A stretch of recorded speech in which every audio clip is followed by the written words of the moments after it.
Hello friends, welcome to my YouTube channel IAS gateways. इस video में मैं UPPSC AE paper 1 civil engineering का जो एग्ज़ाम हुआ है 29 मई को, पेपर 1 में जो मैंने फर्स्ट 25 क्वेश्चंस डिस्कस किए थे सिविल इंजीनियरिंग के, उसके आगे जो नेक्स्ट 50 क्वेश्चंस मैं इस वीडियो में डिस्कस करूंगा। ब्रीफ एक्सप्लेनेशन के साथ जो आंसर कीज हैं वो आपको बताऊंगा, और जो भी क्वेश्चंस डाउटफुल रहेंगे, इनके आपको रेफरेंसेस की ज़रूरत पड़ेगा, वो सब्सिक्वेंटली मैं अलग सेपरेट वीडियो बना दूंगा। So let's start. जो सबसे पहला क्वेश्चन है 51 क्वेश्चन है। ये जो मैक्सिमम क्रशिंग वैल्यूज हैं एग्रीगेट के लिए, जो हम कंक्रीट या रोड्स या रनवेज में यूज कर रहे हैं, तो वहाँ जहाँ पर वियर एंड टीयर के चांसेस ज़्यादा है, वहाँ पे हम जो लिमिटेशन है क्रशिंग वैल्यू की वो हमने कम रखी है, और that is taken as 30%। The ratio of intensity of stress in case of suddenly applied load और ग्रेजुअली अप्लाइड लोड। तो हमारा जो सडनली अप्लाइड लोड के लिए जो स्ट्रेस हमारी वैल्यूज होंगी for given load P and area of cross section A, और जो ग्रेजुअली अप्लाइड लोड के लिए स्ट्रेस इंटेंसिटी होगी दैट इज P/A। तो जो रेशियो आएगा that will be 2।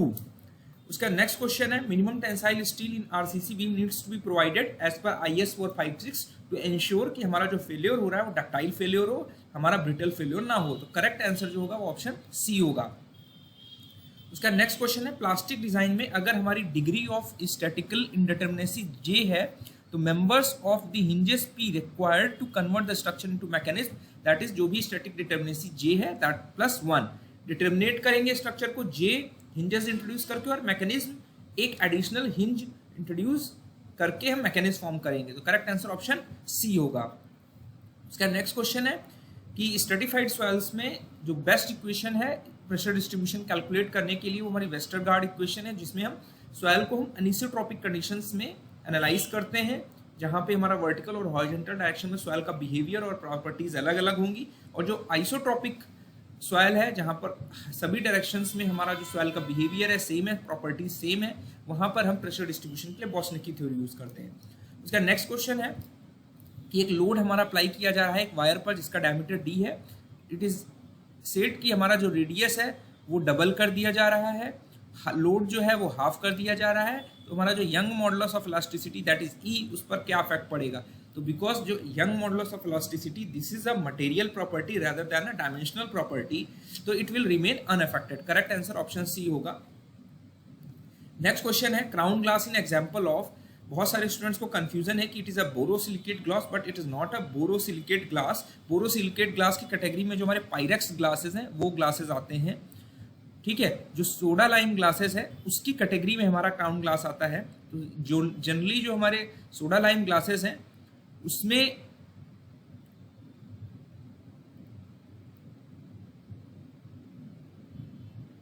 Fusion of silica, lime and soda, इन तीनों के फ्यूजन से जो हमारा ग्लास बनता है वो सोडा लाइम होता है। जब इसमें हम एल्यूमिना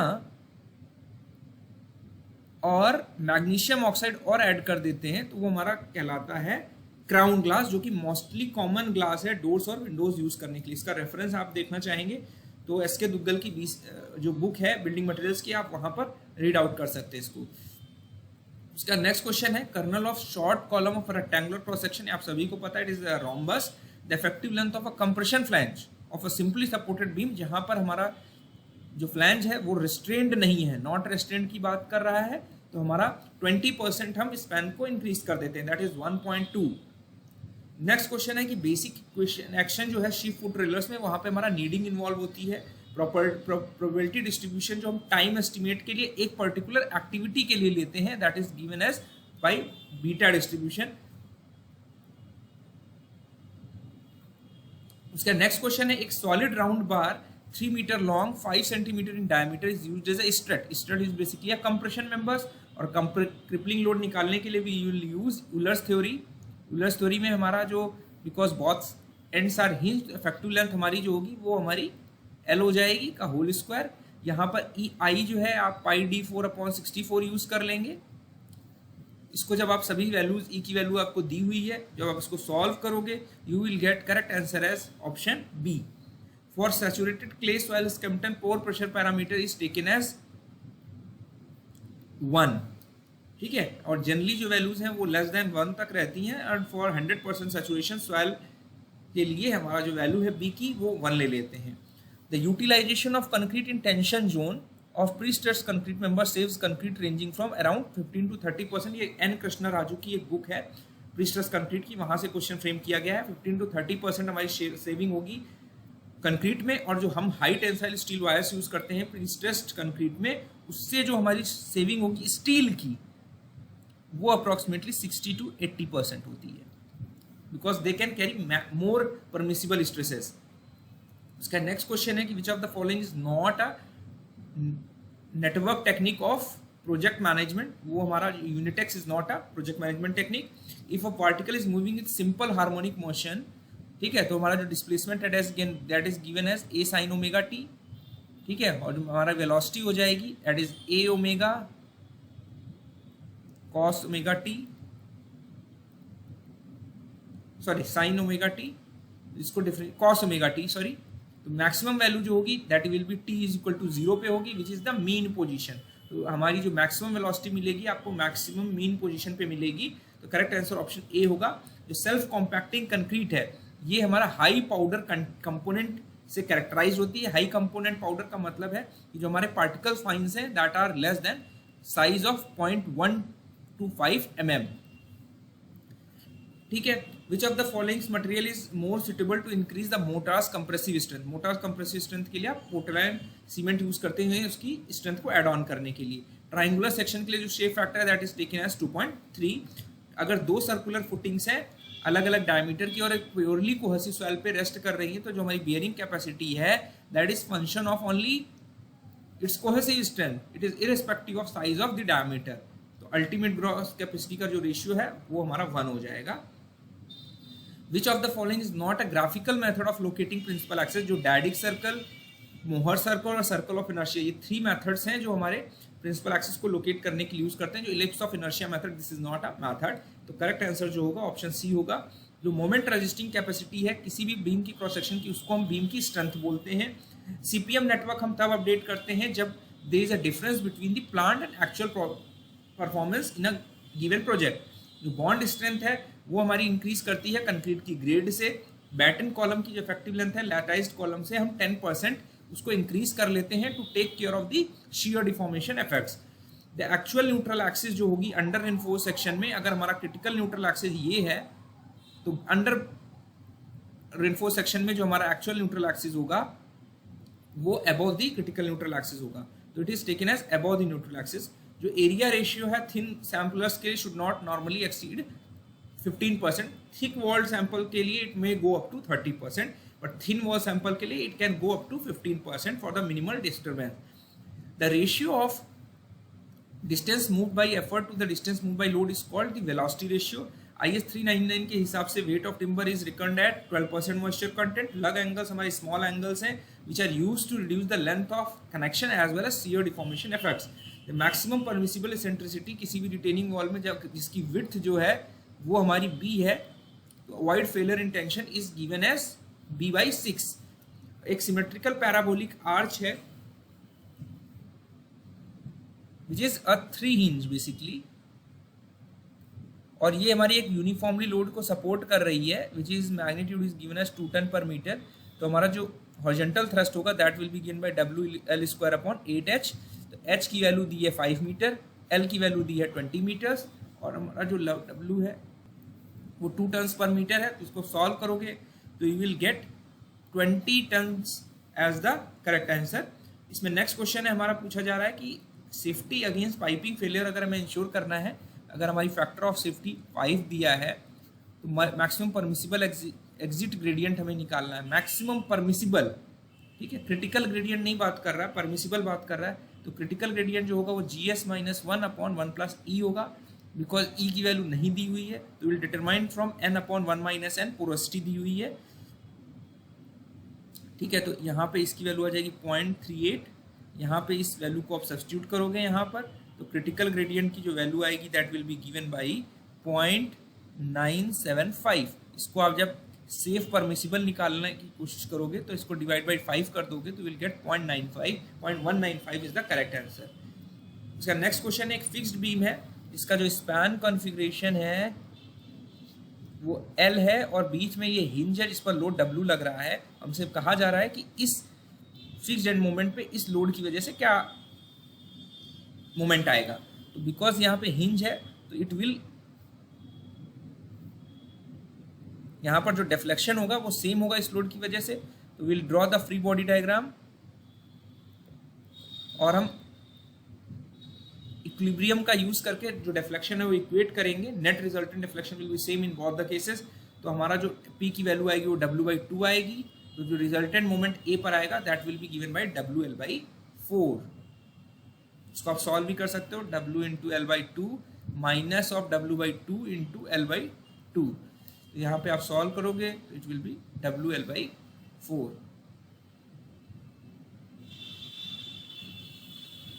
ठीक है, तो करेक्ट आंसर ऑप्शन सी होगा। नेक्स्ट क्वेश्चन है कि एक एलिमेंट है विच इज सब्जेक्टेड टू, दो इक्वल स्ट्रेसेस से सब्जेक्ट किया जा रहा है जिनका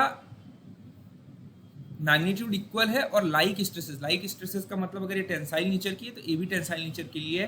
तो उस केस में हमारा जो शेप ऑफ मोहर सर्कल होगा, बिकॉज शेयर स्ट्रेसेस एक्ट नहीं कर रही हैं, तो बिकॉज रेडियस ऑफ सर्कल आपको पता है ये होगा, तो ये वैल्यू जो होगी रेडियस 0 हो जाएगा। It means it will depict a point only. Correct answer जो होगा ऑप्शन ए होगा। इसका नेक्स्ट क्वेश्चन है हमारा कि जो डायरेक्ट कॉस्ट है, direct cost is associated with the जो लेबर है, इक्विपमेंट है किसी भी प्रोजेक्ट को रन करने के लिए। तो डायरेक्ट कॉस्ट का अगर आप ग्राफ देखेंगे टाइम के साथ तो it will be like this. Means time आप प्रोजेक्ट ड्यूरेशन अगर आप बढ़ाएंगे तो आपका जो डायरेक्ट कॉस्ट है वो डिक्रीज करेगा इनवर्सली प्रोपोर्शनल टू टाइम। तो ऑप्शन बी करेक्ट होगा। और जो इनडायरेक्ट कॉस्ट है बेसिकली जो हमारे ओवरहेड एक्सपेंसेस हैं, सैलरीज वगैरह हैं, these are the indirect cost. तो जो हमारी इनडायरेक्ट कॉस्ट इसमें दो कंपोनेंट्स होंगे, एक फिक्स कंपोनेंट होगा, एक वेरिएबल कंपोनेंट होगा। तो टाइम के साथ जो इनडायरेक्ट कॉस्ट है वो हमारी लीनियरली वेरी करेगी। Indirect cost increases with duration. तो B and C statement correct होंगे। नेक्स्ट क्वेश्चन है कि diameter of column head support of a flat slab is generally kept as 0.25 times the span length. ये आपने IS code में पढ़ रखा है। IS 2911 पार्ट 3 के हिसाब से जो बल्ब्स हैं अंडर रिम पाइल्स में हम अंडर वाटर लेवल पे इंस्टॉल नहीं कर सकते इन केस ऑफ सैंडी सॉइल, जो कोहेशन लेस सॉइल है, जिसमें बिल्कुल भी कोहेशन नहीं है, उन सॉइल्स में हम इंस्टॉल नहीं कर पाते अंडर वाटर लेवल। पर करेक्ट आंसर ऑप्शन डी होगा। The forces which will meet at a point but their line of action do not line a plane are called non-coplanar concurrent forces। Economic saving तब होगी जब हम crashing जो हमारी cheapest यानी cost लोग जो होगा मिनिमम होगा और वो क्रिटिकल एक्टिविटी होगी। तो करेक्ट आंसर जो होगा ऑप्शन बी होगा। एक कॉलम है ओपन इंडस्ट्रियल ट्रस में जिसकी हाइट जो है 6 मीटर है, बेस और बॉटम के बीच में जो इफेक्टिव हाइट होगी कंप्रेसिव स्ट्रेंथ निकालने के लिए that will be given as 0.8 times the L. तो वो हमारा 4.8 मीटर हमारी इफेक्टिव लेंथ आ जाएगी। उसका नेक्स्ट क्वेश्चन है कि एक हमारा सर्कुलर एरिया है जिसका जो डायमीटर है वो हमारा 6 मीटर है, ठीक है, और हमारा 5 मीटर डेप्थ पे इस जगह पे स्ट्रेस कितनी आएगी वो हमें निकालना है। तो it is given as sigma V is equal to K time sigma Z। जो this sigma Z is the load intensity basically 16 kilometre per square. और जो K की वैल्यू है that is given by circular loaded area के लिए 1 minus cos cube alpha होगी। और कॉस अल्फा जो होगा, ये अल्फा जो एंगल होगा वो ये एंगल होगा। अल्फा की इसमें डिटरमाइन करोगे आप डेप्थ 5 मीटर लेके, तो कॉस अल्फा की जो वैल्यूज आएंगी ये मैं आपको बता दे रहा हूँ, वो आ जाएगी 0.857। फिर आप K की वैल्यू निकालोगे 1 माइनस कॉस क्यूब अल्फा, तो इट विल बी 0.369 के अराउंड आएगी। इस K की वैल्यू आप यहाँ सब्स्टिट्यूट कर दोगे, मल्टीप्लाई 6 करोगे तो अराउंड 5.7 5.8 आएगा। तो नियर अबाउट आंसर जो होगा ऑप्शन बी होगा। Shape of influence line diagram horizontal thrust in symmetrical 3 inch parabolic arch में ट्राइंगुलर होगा जिसका जो ऑर्डिनेट होगा वो L/4H होता है। इस ब्रिक वॉल में जो हम स्टेबिलिटी है वो इन सभी चीज़ों के लिए चेक करते हैं, स्लाइडिंग, ओवरटर्निंग, अनपरमिसिबल स्ट्रेसेस के लिए विच में भी tensile are as well as compressive stresses. तो करेक्ट आंसर जो होगा ऑप्शन डी होगा। सभी के लिए हम बिकॉज चेक कर रहे हैं। सिंकिंग एफर्ट जो है वेल फाउंडेशन में it is a ratio of weight of well steining to that of skin friction developed on the sides and should be preferably more than 2। उसका नेक्स्ट क्वेश्चन है, यहाँ पर कॉलिजन का case है। एक बॉल है A जिसका जो मास है वो हमारा 2 kg है और ये वेलोसिटी 2 मीटर पर सेकंड से मूव कर रहा है, और एक B बॉल है जो 4 kg की है और रेस्ट पे एक्ट कर रही है, यानी वेलोसिटी इसकी 0 हो गई। तो हमारी जो relative velocity coefficient of restitution होता है वो रिलेटिव वेलोसिटी आफ्टर कॉलिजन और रिलेटिव वेलोसिटी बिफोर कॉलिजन। तो आफ्टर कॉलिजन की अभी हम बात नहीं कर रहे, बिफोर कॉलिजन में हमारा जो रिलेटिव वेलोसिटी क्या हो गया 2 - 0, और हमारा आफ्टर कॉलिजन क्या कह रहा है कि जो बॉल ए है ये रेस्ट पे आ जा रही है, यानी फाइनल वेलोसिटी जो होगी इसकी 0 हो गई।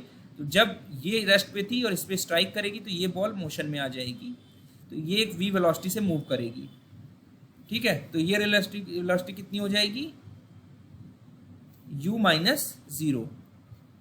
अब u की वैल्यू आपको नहीं पता है तो मास कंजर्वेशन मोमेंटम कंजर्वेशन का कंसेप्ट यूज करेंगे इलास्टिक कोलिजन का अजम्पशन लेके कि मोमेंटम हमारा कंजर्व रहेगा before and after collision.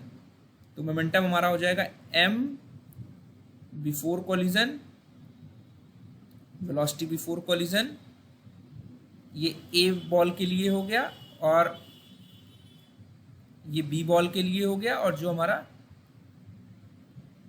Final velocity है mb vb into final velocity, final momentum, और मास b का जो मोमेंटम है फाइनल। तो mb, और अब यहाँ पर आप यूज करेंगे 2 kg का हमारा मास था,